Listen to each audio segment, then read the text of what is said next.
everybody. What is going on, the Catch fam? It is Steven here, and in today's video, we are going to be breaking down the must-start defenses for your fantasy football teams going into Week 16. And it is Christmas week. It is holiday week. We have the holidays upon us, guys. We've got my colleague here, Frank the Snowman, man, and we are going to break into it. We got all the holiday festivities out here. We got the Christmas sweater, the lightning bolt necklace, and the elf hat. We are decked out. Please let us know in the comments about what are your favorite traditions over the holiday season as well, guys. But let's get into it. Let's get into the must-start defenses for your fantasy football teams going into Week 16. Before we do that, guys, I want to take a look at some of the defenses that got it done for your fantasy teams in Week 15. Starting off the New Orleans Saints, man, obviously buried the Tampa Bay Buccaneers. Real gross game, real boring and ugly one. But the Saints just have Tom Brady's number.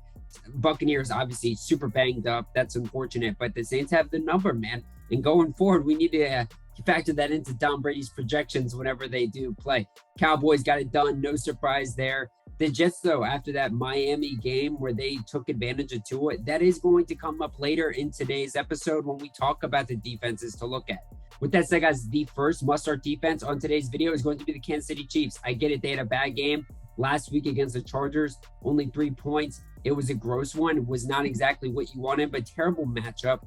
The LA Chargers have one of the best offenses in the game. Justin Herbert, one of the best quarterbacks. Austin Eckler, Keenan Allen, Mike Williams. You guys know the drill. They are loaded on offense. And, it's also a short week Thursday. That typically is not great for the defense. This week, they're going up against the Pittsburgh Steelers. The Tennessee Titans were able to take advantage of Ben Roethlisberger, get to the quarterback, make some sacks happen. And Ben Roethlisberger just didn't look great, right? Deontay Johnson had a lot of hope, a lot of upside going into that matchup, but Ben Roethlisberger could not deliver. I expect this to be a game where Kansas City Chiefs are going to take advantage of Ben Roethlisberger with ease. I have the Chiefs in a personal league, and I'm absolutely playing them because Ben Roethlisberger has been very turnover prone and has also just not been able to get it done against good defenses. The Chiefs, a top 10 defense, one of the hottest defenses in the league over the past 2 months. May get Chris Jones back as well for this game, which is huge because he is the centerpiece of this defense. He gets it done on the front line. So with that said, guys, I would have confidence playing the Kansas City Chiefs in a big playoff game for your fantasy football teams. Wow, this article is not to point out that Sam Darnold is going to change your fantasy quarterback situation in the playoffs, guys. This article is to point out the second must-start defense, and that is the Tampa Bay Buccaneers, because they might go up against Sam Darnold this week because the Panthers are actually right now talking about putting Cam Newton on the bench and letting Sam Darnold take over that job like he did in the beginning of the season. And Sam Darnold is dreadful, guys. He obviously had those few games where he was really breaking all metrics, making everybody's head blow up with explosion of what the hell is going on. Sam Darnold is actually a relevant quarterback. And then that quickly plummeted. He was terrible. He was god-awful. Buccaneers defense, on the other hand, has been a good unit all year, top 10 defense. And in a shutout game, getting beat 9-0, the fact that the Buccaneers defense were able to put up 6 points is pretty big deal. I mean, usually when you get shut out and your offense is doing nothing to help the defense in terms of field position or really just giving any sort of momentum, usually you see the defense really shit the bed. That was not the case in that Buccaneers-Saints game. The Buccaneers still stood their ground, got 2 sacks. I do think they're going to get after this Carolina Panthers team, and this is one of the most dreadful offenses to watch in general. I mean, Cam Newton, I don't know how the hell he was getting it done against the Buffalo Bills, who finished with 7 fantasy points. But he did it on the ground, right, with his rushing upside. I don't see that they have the same caliber upside with Sam Darnold. So either if it's Cam Newton, if it's PJ Walker, if it's Sam Darnold, I think the Bucs are a good start here, regardless of who's at quarterback. But man, that Panther situation is such a hodgepodge mess right now. And for 2 weeks straight now, we are going to actively try to stream against this Carolina Panthers offense. Up next, we're going to talk about the Miami Dolphins defense, guys.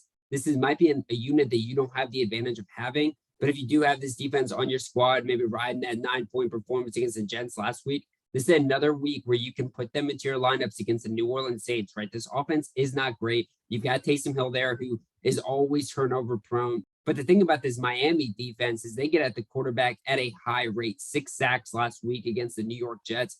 And with Taysom Hill, when you're watching him in the pocket, if that first read isn't there, he is looking to scramble outside the pocket or make something happen. And this edge rush of the Miami Dolphins, I think they're going to get to him. I think they're going to create serious headaches for him. A lot of problems for Taysom Hill. I wouldn't be surprised if he has a fumble or two, gets sacked 4+ times, And there's definitely some interception opportunity here as well. I get it, taking the defense going against the Saints here after that big time win the Saints just had against the Tampa Bay Buccaneers and Tom Brady might be a little scary. But when you look at that game, I mean, it's not like the offense of the Saints really had anything to do with that victory over the Tampa Bay Buccaneers. It was all on their defense. And with that said, I think the Miami Dolphins are a good play here, and you can absolutely put them in your lineups for this week's playoff game. Talking about it a decent amount in this video already, the Saints defense absolutely shocked Tom Brady. When you look at this season's matchups, right, they had 15 points against Tampa Bay Buccaneers in week 8, and then they just got 18 points against the Tampa Bay Buccaneers,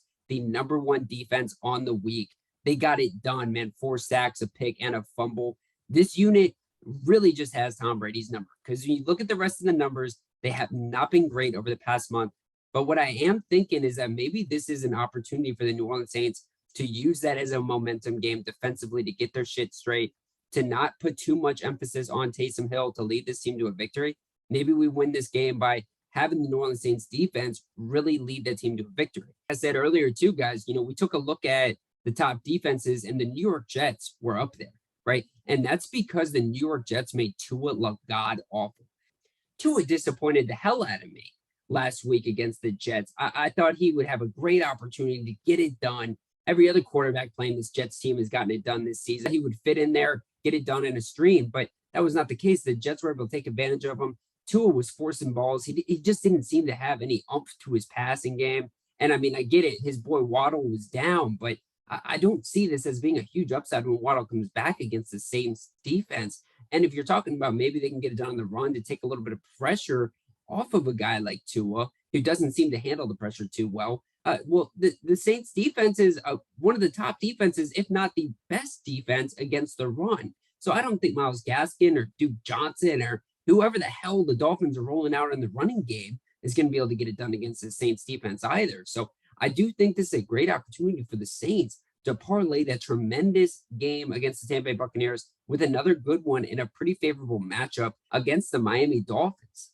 Up next, we got the Green Bay Packers defense, who just got absolutely destroyed by the backup to Lamar Jackson, Mr. Huntley himself. Man, he looked really good on a side note. But Packers defense, maybe they were feeling themselves a little too much as they were riding back-to-back weeks at 13 fantasy points. Then you get a game where you don't even have Lamar in there. Maybe they thought that they were just going to be able to breeze through this thing. Huntley looked amazing. He was actually, I think, the top fantasy player on the week. I mean, that was crazy. But I do think this is a great opportunity for them to bounce back on Christmas Day against the Cleveland Browns. It's just a home game in Lambeau on Christmas Day against the Browns, who are completely decimated with COVID issues.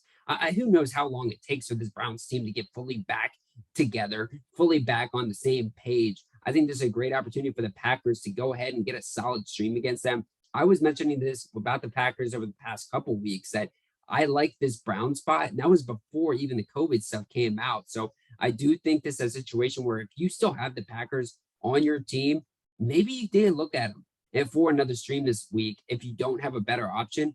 And if you're on the waivers, man, the Packers might be dropped because of that god-awful performance against the Ravens.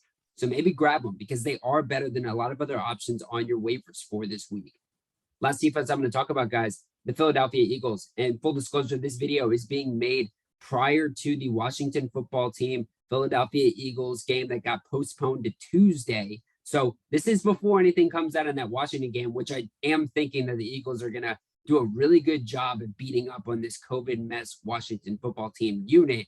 But I think that they're going to have another great opportunity the following week, which is up against this Giants team, which it just came out. Daniel Jones is out for the rest of the season, which isn't a big surprise. But this neck injury is going to keep him out for the remainder of the season, which means it's going to be Mike Glennon or godforsaken Jake Fromm enters the game, right? Saquon Barkley had that one cool catch with his hand. But other than that, this offense looked dreadful.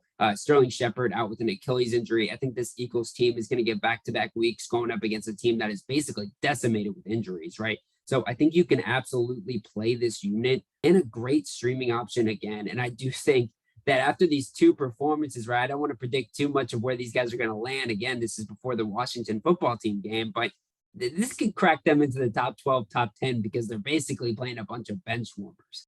And with that said, guys, that has been the must-start defenses for your fantasy football teams going into week 16. let's get it done for your playoffs, yo. Please let us know in the comments what you think about all of these defenses. And more importantly, let us know in the comments about any defense that is on your respective fantasy team or on your respective waivers. Let us know, and don't just stop at the defenses, guys. Let us know about your quarterback, running back, wide receiver, tight end, kicker situation. Please let us know. We will give you some input, advice, or some feedback so you can tune up your roster ahead of this week's matchup. While you're down there, guys, leaving those comments, we encourage you to hit that like button, hit that subscribe button, guys. We are on the road to 1,000 subscribers, guys. That is all because of the love and support from the Catch fam. Truly do appreciate all y'all and all the support you have given us. With that said, I really hope you enjoyed this video. And remember, you saw it here first at the Catch.